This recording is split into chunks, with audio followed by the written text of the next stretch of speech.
మంచి కార్యక్రమానికి ముఖ్య అతిథిగా వచ్చేసినటువంటి గౌరవ మేయర్ గారికి, మన జిల్లాలకి స్పెషల్ ఆఫీసర్గా నియమించబడిన గౌరవనీయులు భాస్కర్ సార్ గారికి, ఇక్కడ వచ్చేసినటువంటి మున్సిపల్ శాఖ సిబ్బంది మరియు ప్రజలందరికీ కూడా నా నమస్కారాలు. స్వచ్ఛాంధ్ర స్వర్ణాంధ్ర కార్యక్రమంలో భాగంగా గౌరవ ముఖ్యమంత్రి వర్యులు ఆదేశాల మేరకు ప్రతి నెల 3వ శనివారం మనము ఈ స్వచ్ఛాంధ్ర కార్యక్రమం నిర్వహిస్తున్నాము. ప్రతి నెల కూడా ఒక్కొక్క థీమ్ మీద ఈ కార్యక్రమం మనం నిర్వహిస్తున్నాము. ఈ వారం ban on single use plastic and use of reusables అనే థీమ్ మీద మనము ఈ కార్యక్రమం నిర్వహిస్తున్నాము. ప్లాస్టిక్ ఎంత హానికరమైనది నేను చెప్పక్కర్లేదు, ప్రజలందరికీ తెలుసు. మన సరౌండింగ్స్ కానీ మన హెల్త్ కానీ చాలా ఇబ్బంది కలిగించే పెద్ద సమస్య ప్లాస్టిక్.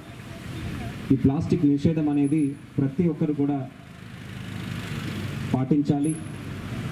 రాష్ట్ర కేంద్ర ప్రభుత్వాలు తీసుకుంటున్న చర్యలకు సహకరించాలని సందర్భంగా కోరుతున్నాను.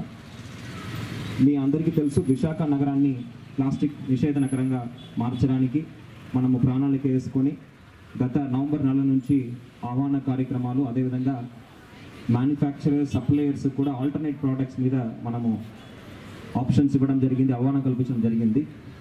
జనవరి 1వ తారీఖు నాటి నుంచి మనము ప్లాస్టిక్ నిషేధాన్ని పూర్తిగా అమలు చేస్తున్నాము. కానీ ఇప్పుడు చూస్తే కూడా నగరంలో చాలా చోట్ల ప్లాస్టిక్ వాడకం అనేది కొనసాగుతుంది. దాన్ని పూర్తిగా అడగట్టాలంటే మీరందరూ కూడా దాంట్లో భాగస్వామ్యం అవ్వాలి, ఆ నిషేధంలో భాగస్వామ్యం అవ్వాలి. ప్రజలంటే కేవలం ఇండివిజువల్ సిటిజన్స్ మాత్రం కాదు, ఇన్స్టిట్యూషన్స్, ప్రధానంగా commercial establishments,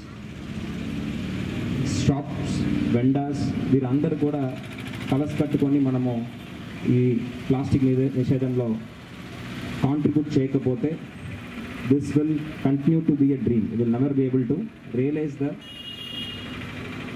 dream of removing plastic from amidst us. We are all continuously making efforts to get rid of this get rid of this single use plastic. Unfortunately అది జరగట్లేదు. ప్రతిరోజు కూడా మీరు ఈ స్వచ్ఛతమైన beach ఉండాలి, స్వచ్ఛతమైన గాలి ఉండాలంటే ప్రతిరోజు కూడా ఇంటి స్థాయిలో తడి చెత్త, పొడి చెత్త, ఈ సెగ్రిగేషన్ అనేది జరగాలి. అది జరగకపోతే, ఒక ఇండివిజువల్ చేయకపోతే సమాజం బాగుపడదు. The chain is as good as stronger as the weakest link అంటారు. ఆ విధంగా ఎవరైనా ఒక్కరు చేయకపోతే కూడా వాళ్ళు ఇంట్లో జనరేట్ చేసే ఆ non biodegradable waste will create pollution to each and every one of us. And ఈ మధ్యలో మీరు పేపర్లు చదువుతూ ఉంటారు, మైక్రో ప్లాస్టిక్స్ అని. ప్లాస్టిక్స్ డిగ్రేడ్ కాకుండా మైక్రో ప్లాస్టిక్గా మారి మన శరీరానికి ఇబ్బంది కలిగే విధంగా ఒక స్టేజ్ వస్తుంది. ఆ సమయంలో క్యాన్సర్ లాంటి రోగాలు వచ్చే అవకాశం కూడా ఉంది. కాబట్టి హెల్త్ని దృష్టి పెట్టుకొని, మన ఫ్యూచర్ని, సస్టైనబుల్ ఫ్యూచర్ని దృష్టి పెట్టుకొని ప్రతి ఒక్కరు కూడా దీంట్లో భాగస్వామ్యమై ఈ ప్లాస్టిక్ నిషేధంలో గౌరవ ముఖ్యమంత్రి వాళ్ళ చర్యల మేరకు మనం చేపడుతున్న ఈ స్వచ్ఛాంధ్ర స్వర్ణాంధ్ర కార్యక్రమంలో పాల్గొని మనము రూపొందించిన vision 2047 cleaner, greener, happier and healthier life మనము అచీవ్ చేయడానికి సహకరిస్తారని కోరుతూ ఈ అవకాశం ఇచ్చిన మేయర్ గారు ధన్యవాదాలు తెలియజేస్తూ సెలవు తీసుకున్నాను. Thank you.